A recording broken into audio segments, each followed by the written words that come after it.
రీసెంట్గా మదనపల్లిలో జరిగిన 7 ఏళ్ల బాలికపై అత్యాచారం జరిగిన విషయం మనకు తెలిసిందే. ఈ అత్యాచారానికి పాత్రుడైన కులవర్ధన్ ఈరోజు శవమై నీళ్లలో తేలుతూ కనిపించాడు.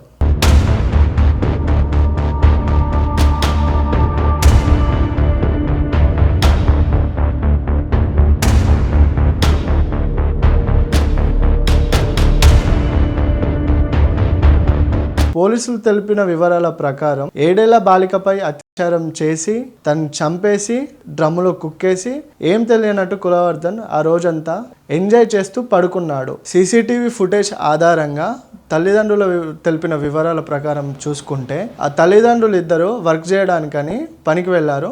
సో పనికి వెళ్ళిన క్రమంలో తన తల్లి ఇంటికి కాల్ చేసి ఆ పాప గురించి తెలుసుకోగా పాప లేదు, ఫ్రెండ్స్తో ఆడుకుంటుందని వాళ్ళ ఫాదర్ చెప్పారు. సో వాళ్ళ ఫాదర్ చెప్పిన తర్వాత నైట్ ఎంతైనా పాప కనిపించకపోవడంతో తల్లిదండ్రులు వెళ్ళి పోలీస్ స్టేషన్లో కంప్లైంట్ ఇచ్చారు. సో మిస్సింగ్ కేసుగా ఫైల్ అయింది ఇది. పోలీసులు వచ్చి ఇన్వెస్టిగేషన్ చేశారు. సో ఎక్కడ పాప ఆచూకీ అయితే దక్కలేదు. ఇంటి పక్కనే ఉన్న కులవర్ధన్పై ఆల్రెడీ 5 అత్యాచార కేసులు, క్రిమినల్ కేసులు ఉండడంతో అతన్ని ఇంటికి వెళ్ళి చూడగా అతను ఎంత తట్టినా తలుపు తెరవలేదు. సో పోలీసులు రిటర్న్ వెళ్ళిపోయారు.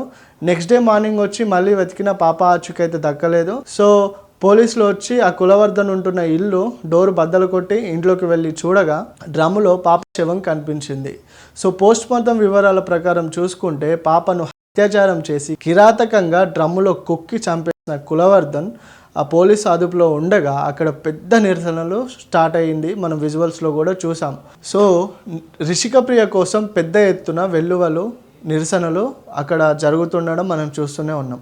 చిన్న పెద్ద తేడా లేకుండా అందరూ రిషికప్రియ కోసం రోడ్ ఎక్కి నిరసనలు చేశారు.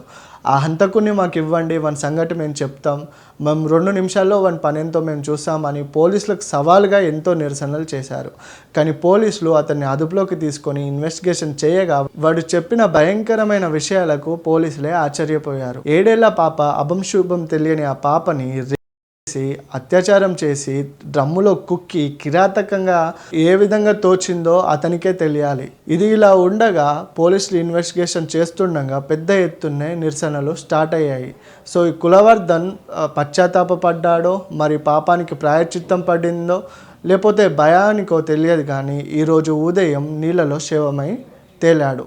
7 ఏళ్ల పాపపై అత్యాచారం చేసిన కులవర్ధన్ ఈరోజు ఉదయం చనిపోవడం అందరినీ ఆశ్చర్యకర్తులను చేసింది. అసలు అతను చనిపోయాడా లేకపోతే పోలీసులే అతన్ని చంపేశాడా అనే దానిపైన ఇంకా క్లారిటీ లేదు. సో అభంశుభం తెలియని పిల్లలపై ఇలాంటి క్రూర మృగాలు ప్రతాపం చూపించి ఆఖరికి వారు చనిపోవడంలో ఎలాంటి తప్పు లేదు. ఇలాంటివి జరగకుండా ఉండాలి అంటే పోలీసులు ఖచ్చితమైన యాక్షన్ తీసుకోవాలి.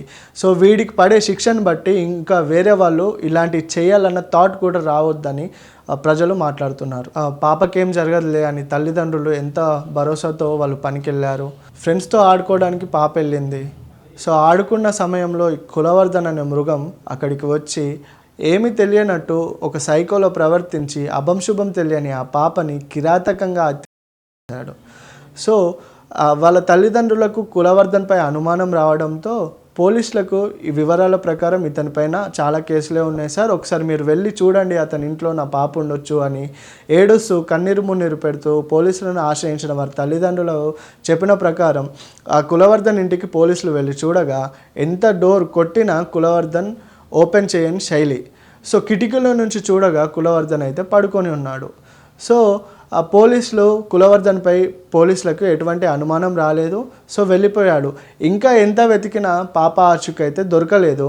కానీ సీసీ కెమెరా ఫుటేజ్లో కులవర్ధన్ పాపను తీసుకెళ్తున్నట్టు రికార్డ్ అయిన దృశ్యాలు పోలీసులు చూసి ఇంకా కులవర్ధన్పై కొంచెం అనుమానం ఎక్కువ అవడంతో మళ్ళీ తిరిగి కులవర్ధన్ ఇంటికి వెళ్ళగా అతను ఎంత కొట్టినా డోర్ ఓపెన్ చేయకపోవడం. సో అక్కడ ఉన్న కానిస్టేబుల్ ఆ డోర్ని బద్దలు కొట్టి లోపలికి వెళ్ళి చూడగా ఆ శవమై ఆ బాలిక డ్రమ్ములో ఉంది. ఈ విషయం అందరినీ షాక్కి గురి చేసింది. కులవర్ధన్ పైన అనేక కేసులున్నా వాళ్ళ కుటుంబానికి కూడా ఊహించలేడు వాడు ఇలా చేస్తాడని. సో పోలీసులు కులవర్ధన్ని అదుపులోకి తీసుకున్నాడు. అతను ఒప్పుకున్నాడు పాపపై అత్యాచారం చేశాడని.